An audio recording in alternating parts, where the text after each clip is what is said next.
Здравейте! Днес, както ви обещах в предишното видео, стартираме една поредица, която ще разказва митовете и легендите на Древен Египет. Целта на това да споделя тези текстове с вас е да се запознаете по-добре с историята на боговете, да ги прославим, да има повече яснота за техния път и също така, когато ги благославяме, когато почитаме боговете, когато им даряваме своето време, своята енергия. В конкретния случай аз дарявам времето и енергията и гласа си, за да достигне тази информация до вас.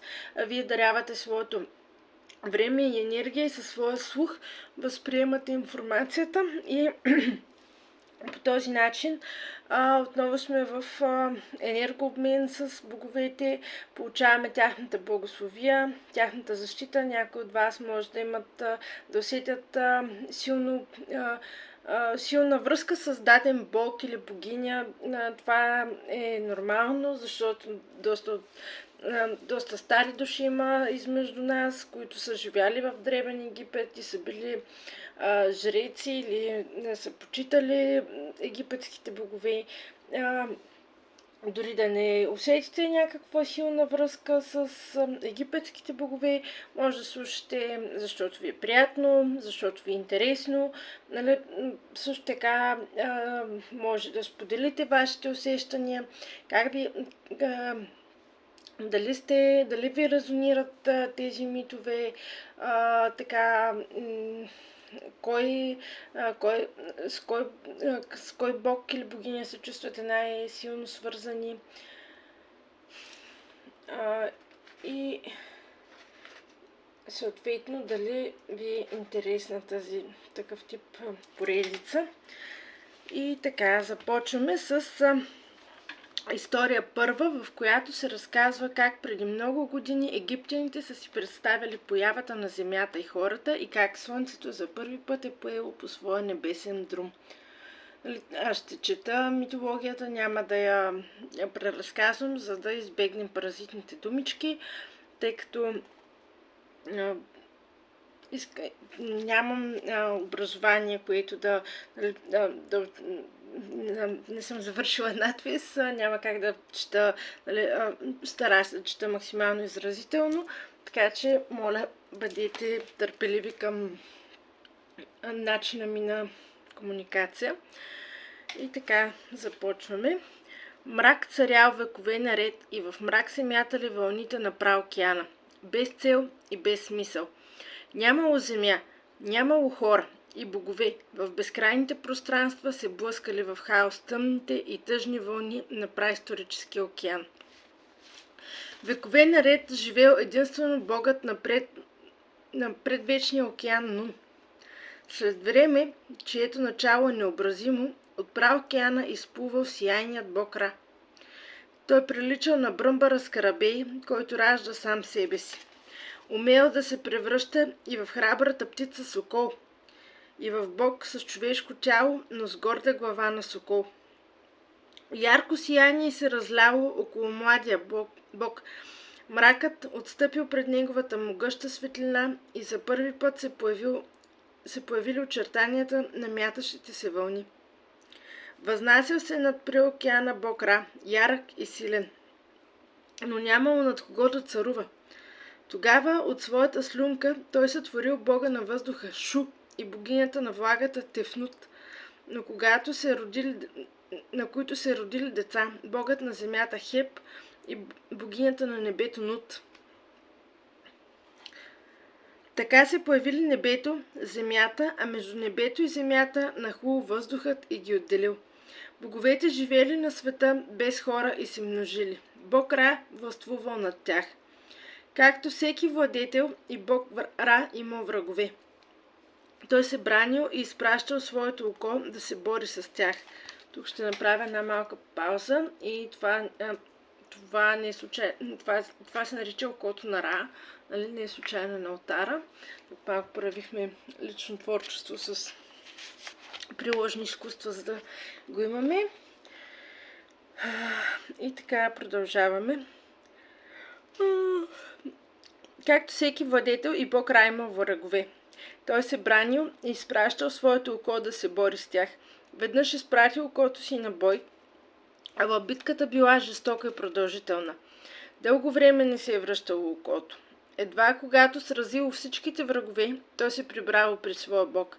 Ала през това време на главата на Ра израснало ново око и под божественото чело вече нямало място за окото, което се върнало от дългата битка. То се натъжило и започнало да плаче. Една след друга прозрачни сълзи капели на земята. Щом се докоснала до нея, всяка сълза се превръщала в човек. От сълзите навред се възправили хора и безлюдната земя оживяла от човешки стъпки и човешки гласове.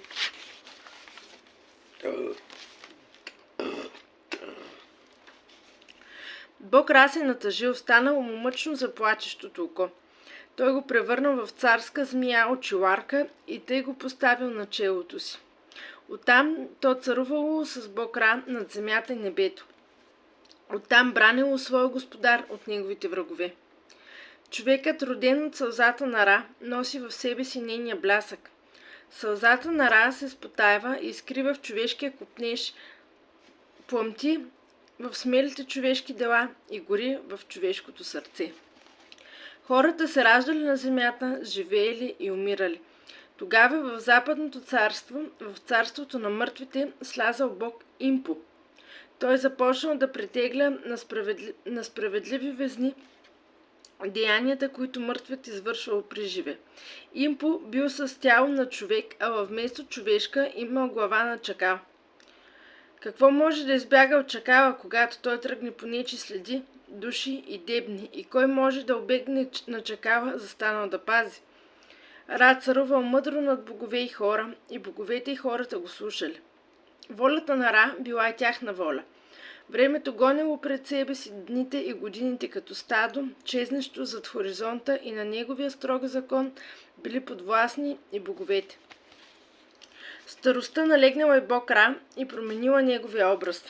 Костите му се превърнали в сребро, мускулите в жълто злато, а по косите му се посипала бледата синева на лазурит. Погледнете какво старче е станал нашия владетел, казвали хората и му се присмивали. Какво да правим с него?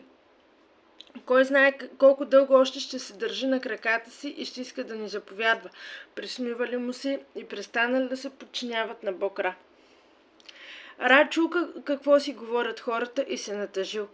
Наредил да извикат боговете и богините. Събрали се тайно, та хората да не научат за тяхната среща.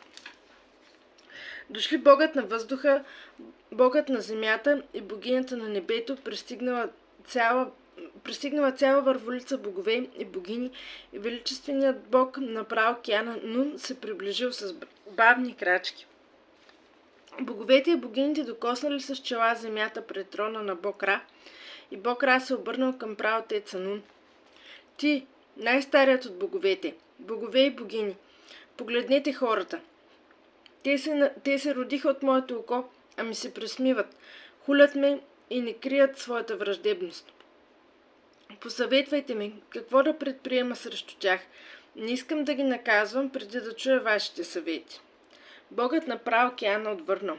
Сине мой, Ра, остани спокойно на своя трон. Ти си по-голям и по-могъщ от мен. Достатъчно е да погледнеш към земята. Достатъчно е твоето око да тръгне срещу тия, дето те хулят. Ра погледнал към земята и ужас обзел хората. Те започнали трескаво да напускат села и градове, колиби и палати и се пръснали на всички страни. Побягнали към пустинята и планините, за да се укрият от гнева на Божието око. Сега проговорили останалите богове и посъветвали Ра. Могъщи владетелю на боговете, изпрати окото си, нека накаже враговете ти, нека ги срази, както ги сразявало толкова пъти досега.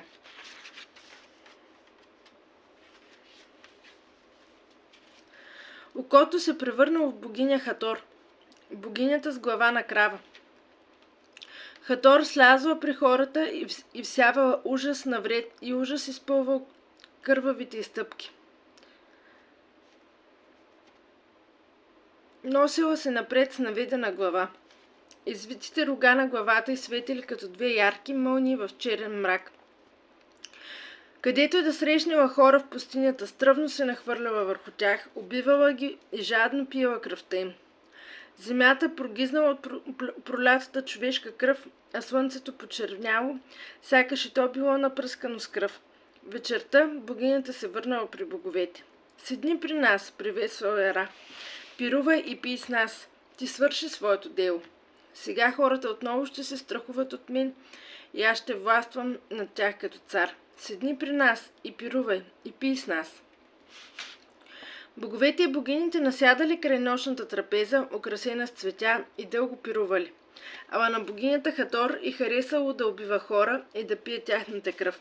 Затова тя се вдигнала от богатата трапеза на боговете, върнала се в пустинята и отново захванала наред да се е гибел. Като видял, че Хатор продължава да върши своето ужасно дело, Ра извикал: доведете ми бързоноги пратеници, дето могат да тичат като сянка подир тяло. И в същия миг пред владетеля на боговете и хората се появили най-бързите бегачи. Тичайте в Еб, наредил им Ра, и ми донесете колкото се може повече плодове от мандагора. Пратениците донесли плодове от мандагора и Ра наредил да смачкат плодовете. През това време рубините смлели ечемик, слугите сварили от ечемика 7000 делви пиво. Тогава Ра наредил да смесят смачканите плодове и пивото. Питието станало червено и сякаш делвите били пълни с кръв. Неумолимата богиня се носила все по-надалече на север и сеяла по пътя си смърт. Но сутринта владетелят на боговете и хората излязъл със своята свита да опита питието. Похвалил го и рекал: с това ще спасят човечеството. Щом се спуснала тъмна нощ, по заповед на бог Ра, служителите излели червеното питие от 7000 делви на земята, там, където богинята Хатор се канела да убива на следния ден. Червеното питие наводнило полето на височина 4 педи.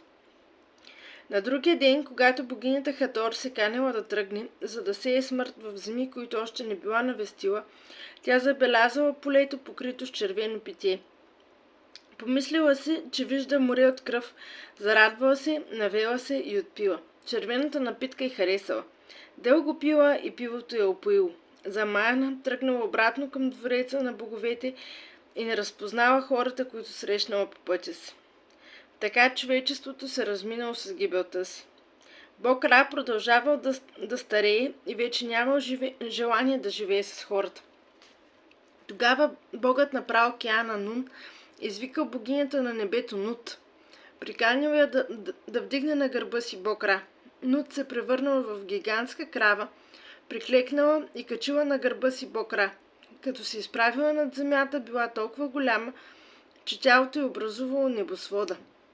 Нут погледнала надолу под себе си и се разтреперила. Свят й се завил дълбоката пропаст. Ра усетил, че Нут трепери, и помолил бога на въздуха да застане под богинята Нут и да я подпре с глава и рамене. От този миг небосводът престанал да трепери и от тогава той носи слънчевият бог Ра. Сутрин бог Ра излиза от източната небесна врата, край която се издигат две тюркоазени смоковници, и сяда в слънчевата ладия. 4 маймуни с кучешки глави от рода на павианите, които на земята имат навика да приветствуват с крясък изгрева на слънцето, сядат най-отпред. По средата на ладията се издига беседка, окичена с цветове на лотос, а в беседката има разкошен трон. Ра сяда на трона, заобиколен от най-обичните си богове. Небесните гребци хващат златните весла и ладията бавно поема по небесния океан. Ослепително сияние строи от слънчевия диск над челото на Ра. Свещената змия обвива слънчевия диск, готова да брани своя господар и да влезе в битка с дракона Апоп, който дебне, за да заслони божествената слънчева светлина. Прекрасната слънчева ладия се носи по небосвода чак до зенита на своя път и бавно се спуща на запад, към вратата на царството на мъртвите. Слънчевият диск на главата на Ра променява и захожда с ладията зад хоризонта. Вратата на подземното царство се отваря. Ладията на слънчевия бог спира на брега и Ра се прехвърля в нощната ладия. На нея той плава по тъмните води на отвъдния свят и по пътя разнася сред духовете на мъртвите светлина и радост, а те весело се втурват към въжето. Теглят ладията през тихото, безветрено пространство към изхода. Ра плава през западното царство и на земята цари мрак. Това е времето, когато на тъмно-синьото нощно небе излиза със своята лунна ладия бог Тот, ученият бог с човешко тяло и глава на птицата Ибис. Той отмерва времето и го дели и управлява според промените на лунния диск. На земята е тъмно. Всички лъвове излизат от леговищата си и всички влечуги хапят. Който се свини да опразва каните с вино пред слънчевото лице на бог Ра, нощем безсрамно протяга ръка към тях и пие, докато за свой срам се опие. Който замисля нещо лошо, нощем превръща мислите си в дело. Ръката с грабчила кинжал се приближава незабелязано към жертвата. Всички злодеи и заговорници търсят тъмнината. Нощем и дивите кучета от пустинята придобиват смелост. Отиват към пресните гробове и започват да ги ровят. Хората лежат обгърнати от нощта, сънищата докосват техните очи, устните им са затворени като на мъртъвци и светът сякаш е издъхнал. Ала щом Ра излезе от източната небесна врата и се качи на слънчевата ладия, изгревът оповестява идването на новия ден. Хората се пробуждат и стават, вдигнало ги е слънцето. Под неговите лъчи дървета и треви показват отново своята зеленина, добичетата се разтичват из пасищата, птиците излизат от гнездата си и крилата им възхваляват слънцето. Корабите плават по Нил, по течението и срещу течението, и всички пътища се отварят. Ра пробужда и водните глъбини, рибите изкачат над повърхността, по-близо до слънцето, мамени от ярката му светлина. Всичко на света, хора, зверове, растения, всичко и западното царство на мъртвите копнее по слънцето. А слънчевият бог Ра поема всеки ден своя път по синия океан на небосвода, за да дарява светлина, живот, надежда и радост. Благодаря, благодаря, благодаря. Даде ми се, докато четях, че дарът на нашето време е приет и получаваме много силна защита чрез окото на Ра. Също така може да усетите изтръпване. Който има проблеми с врагове, също ще получи справедливост. Получаваме много силна защита, получаваме благословия, отварят ни се пътищата за здраве, любов, щастие, късмет, за финанси, за благополучие. Надявам се да ви е било приятно. Ще се видим на следващото видео. Бъдете благословени и до скоро!